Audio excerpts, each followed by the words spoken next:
Yo, check this out, YouTube. This video about to prove why the justice system is complete booty, buttocks, cheeks. Cause they say scariest female inmates who will be released in a few days. A few days, my guy. So they let these clown ass psychopath suckers out. Cause they ain't went to jail for no petty crime. It says scariest. So they went to jail for they don't Michael Myers their cousin. Had to. You know what I'm saying? They put a Michael Myers stunt, stab their cousin up out of here, bro. They did some shit crazy as hell, my God. That's why they say scariest female inmates. So they did something. Anyway, my God. Yeah, this video about to prove out the justice system. Yes, man. Anyway, big cousin, hope you enjoyed the video. Let's get into it. Let's see what this video got to say for itself. 1, 2, 3. In the complicated and rather realm of the criminal justice system, a chilling countdown is underway as we brace for the impending release of some of the most fearsome and scariest female inmates. As the days tick away to their release, the world is left to wonder what lies ahead for these terrifying individuals. Join us as we explore the stories of these scariest female inmates who are about to regain their freedom and the crimes that brought them to prison. Leslie Van Houten.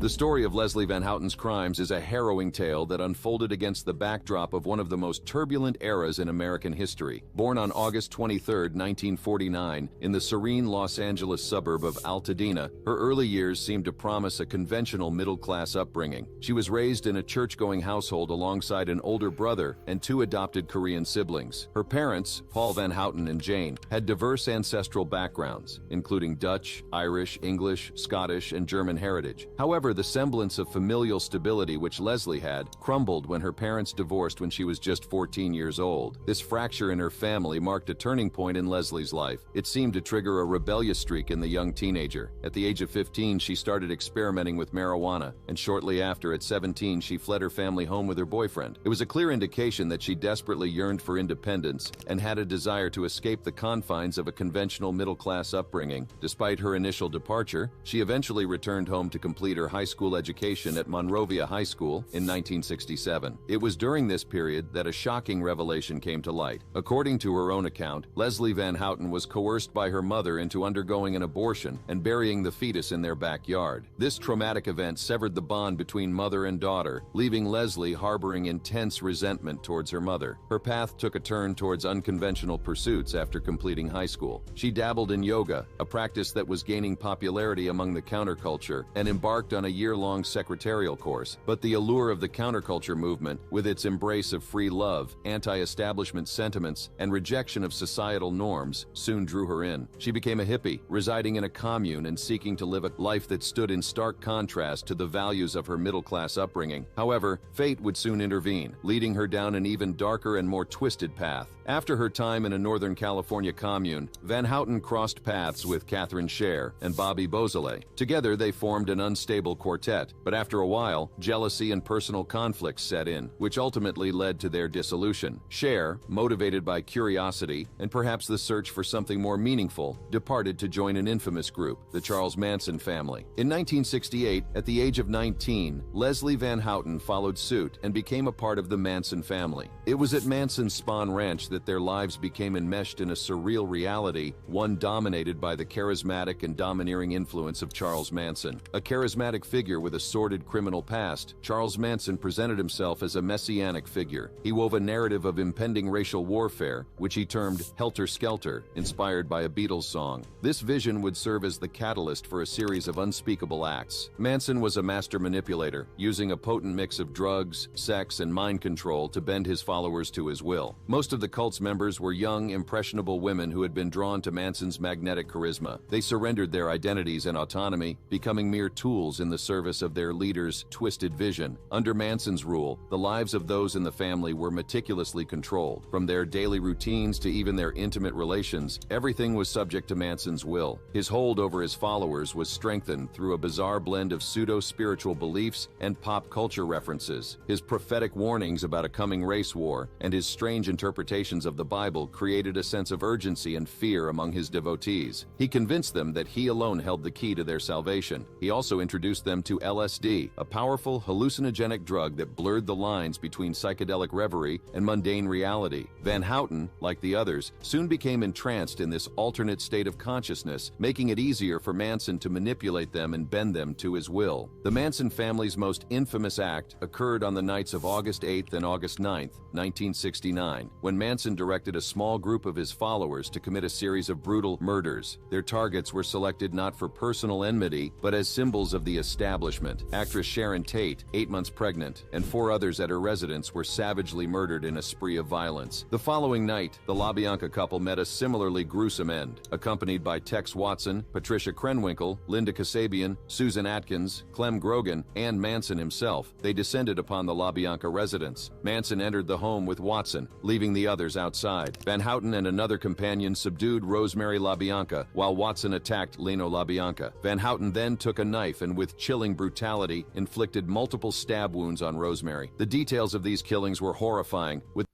the victims bound, tortured, and stabbed repeatedly, and words like pig scrawled in blood at the crime scenes. Manson intended these horrific acts to trigger the race war he believed was imminent, during which he and his followers would supposedly emerge as the rulers of a new world. However, Manson himself never provided a clear explanation for his actions on trial, leaving the entire world I got a question though. theorize. Is Manson dead? Because I had to kill this sucker, dog. He had to get got, my guy. Like, bro, I tell you, my guy, I'd have turned to Michael Myers on these suckers. I'd have been going on a man. Like, let's say Big Cousin, for example. These cousins would have did something to my daughter or someone I love, Big Cousin. I'd have gone to manhunt Big Cousin. Man should have got body and his followers, bro. Yeah, bro. I'd have been a Michael Myers, and I'd have been a nightmare to these cousins.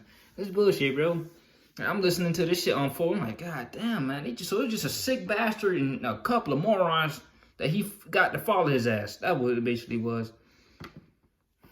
Theorize what led to the senseless violence that unfolded that fateful night. The motive for sparking a racial civil war was a theory posited by prosecutor Vincent Bugliosi as a possible motive. The subsequent trial of Charles Manson and his followers was a spectacle of manipulation and control, much like the cult itself. Manson, who was accused of orchestrating the heinous acts, refused to allow his female co-defendants to present a defense that might implicate him. However, Van Houten's demeanor in court was marked by an eerie indifference, and she even giggled at the mention of her victims, leaving the public and legal community horrified and bewildered, wondering what would have set the young woman on that path. She readily admitted to her involvement in the murders she was accused of, but staunchly denied Manson's participation. In fact, she was much more eager to admit her involvement in the murders than acknowledge that she was influenced by Manson to commit those heinous acts. She even went as far as replacing her defense lawyers one after the other as they tried to emphasize Manson's control over her actions. She interjected during expert testimony about LSD's impact on judgment, asserting that her actions were influenced more by the Vietnam War and television than by Manson.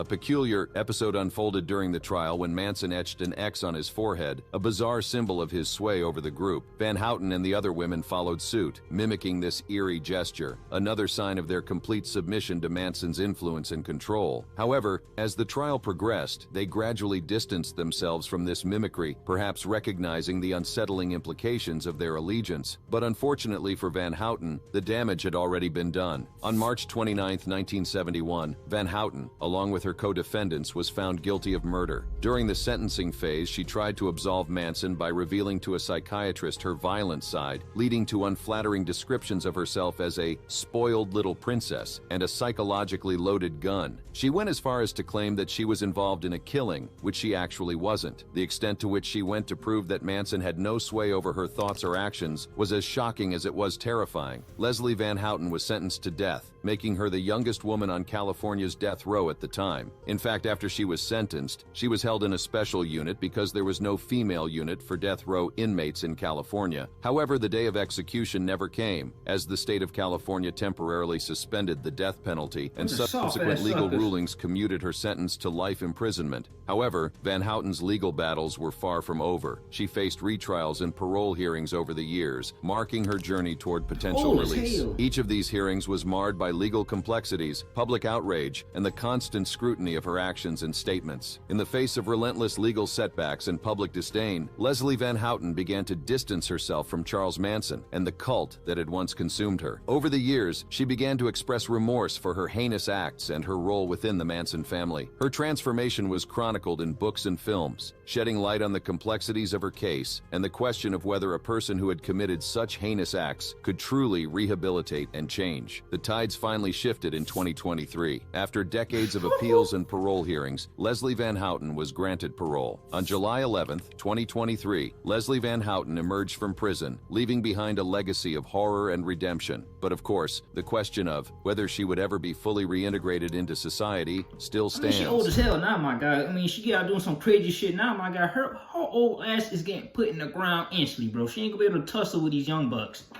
know what I'm saying? She ain't tussling with a young cousin like me. I see her walking out with a knife, my God. But put the knife down, Grandma.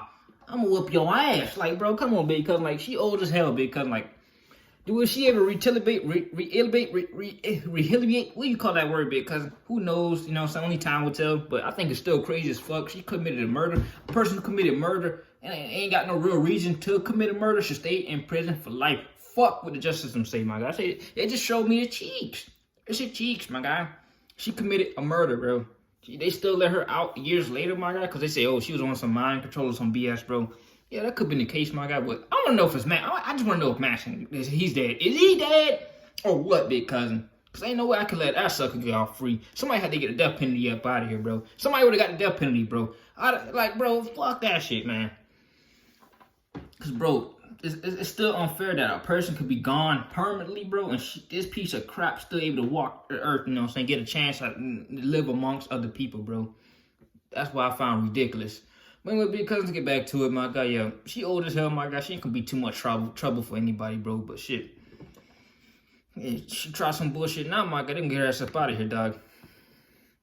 Gypsy Rose Blanchard. On June 14, 2015, in the heartland of Greene County, Missouri, sheriff's deputies discovered the lifeless body of Claudine D.D. Blanchard, a woman known for her devoted care to her daughter, Gypsy Rose. D.D. lay in a pool of blood, dead, the victim of a possible homicide, but her disabled daughter, Gypsy, was nowhere to be found. Once the authorities established that D.D. was beyond help, the search for her daughter ensued, and within minutes, everyone was on the lookout for the young girl. According to her now deceased mother, Gypsy suffered from a myriad of chronic conditions, including leukemia, asthma, and muscular dystrophy. She insisted that Gypsy's mental capacity was that of a 7-year-old, a consequence of premature birth. Vigilant neighbors and the authorities continued the search, suspecting foul play. At that time, it was believed that Gypsy Rose could have been abducted, leaving her wheelchair and medications behind. The ensuing investigation led police to Wisconsin, where Gypsy was found. Authorities discovered that she was, in fact, hale and hearty, staying with her then-boyfriend, Nicholas Godejohn, whom she'd met online. The twist in events would happen when it was discovered that Gypsy was an adult and not a child, as her mother claimed. As the truth what the fuck?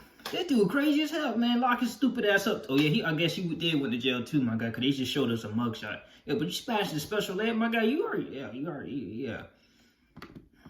Unraveled, it also emerged that some doctors had found no evidence of the claimed disorders. But in reality, Gypsy was perfectly capable of walking, didn't require a feeding tube, and was not battling cancer. Her shaven head was simply the result of her mother's choice to shave it. Experts strongly suspect that DD suffered from Munchausen syndrome by proxy, a condition also known as factitious disorder imposed on another. This led her to invent her daughter's illnesses, all in the pursuit of garnering attention and sympathy for being the caretaker of a supposedly sick child. They suspected DD suffered from Munchausen syndrome by proxy, a mental disorder where a caretaker fabricates illness in their charge for attention. The entire community was thrown aback at this latest information, and what began as a concern for a disabled girl evolved into sympathy for Gypsy Rose. Shit, no, my guy, I've been a whole riot at this. But you telling me you been faking the whole disease, illness? Yeah, somebody would get a ass whoop over there, because I'd have been like, oh yeah, fire the pitchforks. You know what I'm saying? This bullshit ass mom, she played a whole hoax on us, dog. She made us look like a fool. You know what I'm saying? Ain't no way she had to get away from that, my guy. Like, bro, tell you, big cousin, like.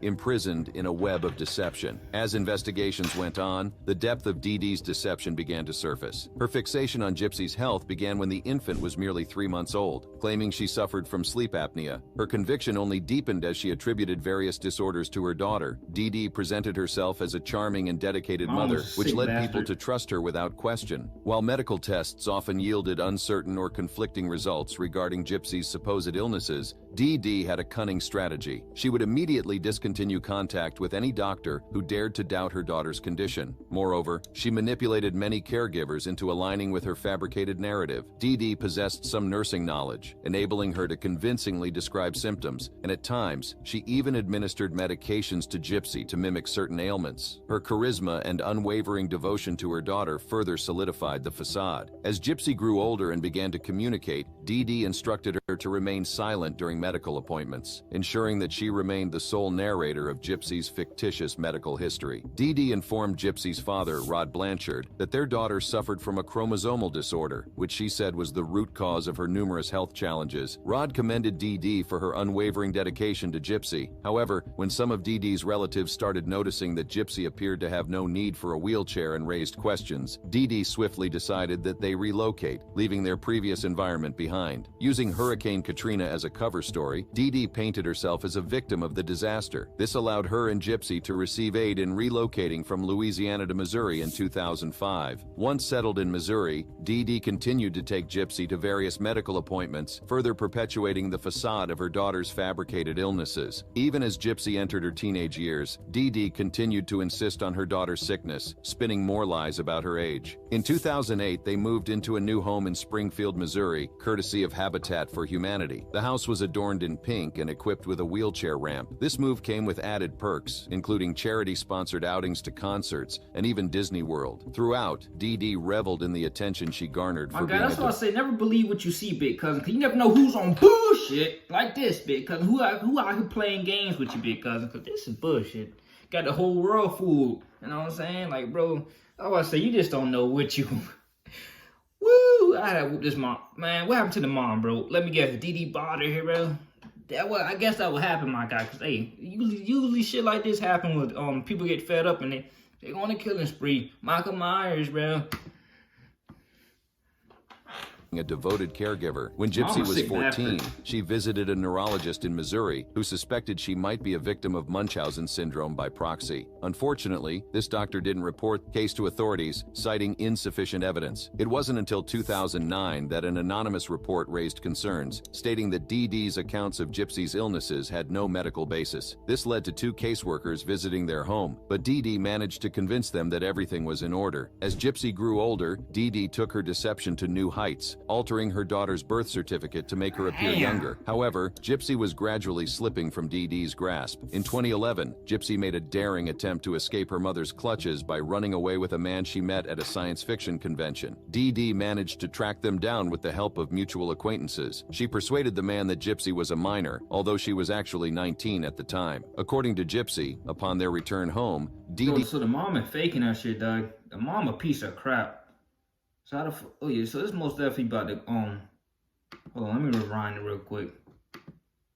Gypsy made a daring attempt to escape her mother's clutches by running away with a man she met at a science fiction convention. Dee Dee managed to track them down with the help of mutual acquaintances. She persuaded the man that Gypsy was a minor, although she was actually 19 at the time. According to Gypsy... See, my guy, I was making fun of dude for smashing her because I thought she was special ed, but she ain't special ed, my guy, and I hit too. You know what I'm saying? So she kind of cute, you know what I'm saying? So I would hit that too. You know what I'm saying? I thought she was special ed because I was like, man, you fucked up with smashing a special ed, bro. Like, come on, big cousin. Now, that's like, you know what I'm saying? Like, it's pussy out here, but don't be that desperate, bro. Because, hey, you fucked up in the head too, you know what I'm saying? Only time special ed, only thing that should be smashing a special ed is another special ed.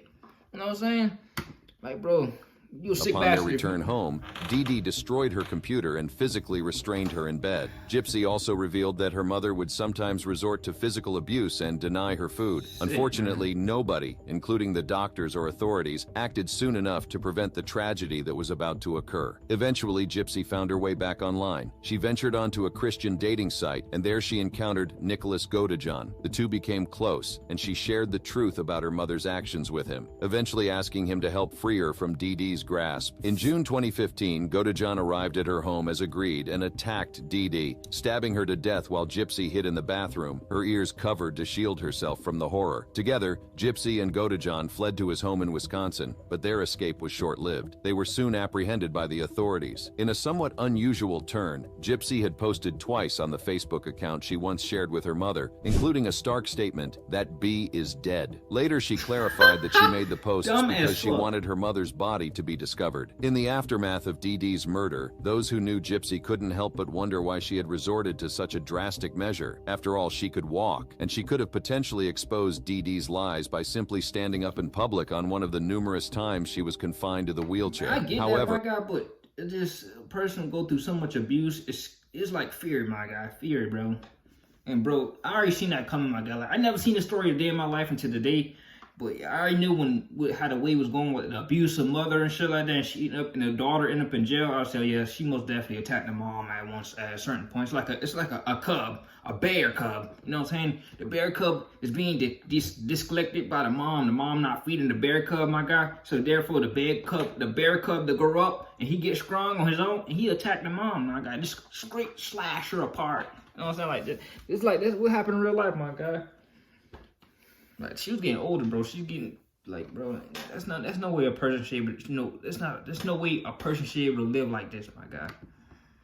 Damn, I can't get my words out today. However, as psychiatrists pointed out, Gypsy had been conditioned to believe that no one would believe her, and the painful reality was that Gypsy had spent her entire life under her mother's strict control and surveillance. Awesome. Education was denied to her, and despite her normal intelligence, Dee Dee insisted on spreading the false notion that Gypsy had the mental capacity of a 7-year-old. And whenever the poor girl made attempts to leave, they were immediately fouled by her mother. Dr. Mark Feldman, a leading authority on Munchausen syndrome by proxy, aptly described Gypsy's life as one of total control, akin to that of a kidnapped victim. He emphasized that Gypsy was essentially a hostage, and the subsequent act that unfolded can be viewed as an attempt by a hostage to break free. The trials that followed exposed a tale of manipulation and abuse, as Gypsy's medical records painstakingly detailed the abuse she endured. Her lawyer was able to negotiate a plea deal for the charges. After a tumultuous trial, she was sentenced to 10 years for second-degree murder. Her boyfriend, Godejohn, received life imprisonment for first-degree murder. The story of Gypsy garnered widespread interest, leaving people eager to learn more about the harrowing events she endured. In 2019, a TV series featuring Joey King playing the role of Gypsy was released and was widely received. In an interview with Dr. Phil, she revealed her relief at being free from TV shows making money off psychopaths and serial killers, bro. You ever notice that shit? Like, they made a whole series about Jeffrey Dahmer and shit like that. These movies be like, they make profit off celebrities when they die. You know, make movies about them boys, and they do serial killers too, my guy. Cause why all these dudes getting like movies, bro? Like, man. Free from the situation. Although she expressed sorrow over her mother's death, Gypsy openly shared that it wasn't until after her mother's demise that she fully grasped the extent of her deception. Despite knowing she could walk and eat normally, she believed her mother's false claim that she was battling leukemia. Bro, that woman's fine as hell. I'd smash some cheeks too, big cousin. I'd help her escape too. Yeah, but the mom was a piece of crap. She got what she deserved, you know what I'm saying? I'm gonna keep it 100. She got what she deserved, you know what I'm saying? You're a piece of crap. Like people want to show sympathy. There's some people out there who show sympathy to the mom like that, but me personally, I don't got no sympathy, bro. Somebody, oh man, the mom did not deserve to get death. She deserved to be handled with justice. What type of justice was like, bro? All that pain that daughter had to endure from a kid to a 19, a grown-ass adult, bro. Like, the mom spent a life in jail. Come on, bro. Like, certain people just need to get up off this earth, bro. Ain't no useful pieces. Like, bro. Like, bro, life, my God, should have gave either, because the justice system ain't gonna give you death penalty for all the, like, they would probably want to have gave her the death penalty. Me personally, if I was a judge, I'd have gave it to her. But, you know, the justice system, they be kissing these cheeks. You know what I'm saying? They probably gave her 10 years in prison for the BS and she'd have got out scot-free. Like, no, people like her need to be gone. You're a piece of crap, mom. You deserve to have a kid. You know what I'm saying? So, therefore, she was a manipulator, bro, an abuser. And some people are still going to be like, oh, yeah, she still deserves a chance at life in justice court. Fuck up out of here, bro. Anyway, man, people could kiss my ass with that nonsense, dog. The justice system ain't the way all the time. The only way for some people to get true justice. It's when a person is 6 feet under. And it would be because, but it's like for like extreme measure stuff, for like people like Jeffrey Dahmer type shit, you know what I'm saying? Oh, that abusive piece of crap of a mother. If it's like a bank robbery or heist or some shit, and nothing really too happy, dog, they need to be in jail. Nah, not no fuck, not 6 feet under, bro. Like, anyway, big cousin, this your boy Turbo GB. Cousin, I keep it 100 over here, my guy. Like, bro, if someone deserved a piece of crap treatment, I'm gonna say it. You know what I'm saying? Anyway, big cousin, if you enjoyed this video, just let me know how you feel, big cousin. If you want me to react to anything in particular, drop it in the comments. I gotta slow down. I be talking fast as fuck. Y'all have a good day, though, my guy. Don't let anybody bring you down. Keep your head up always. Oh yeah, sorry for the punk ass dog that was barking mid video, bro. Hope the neighbors brought his punk ass back in the house.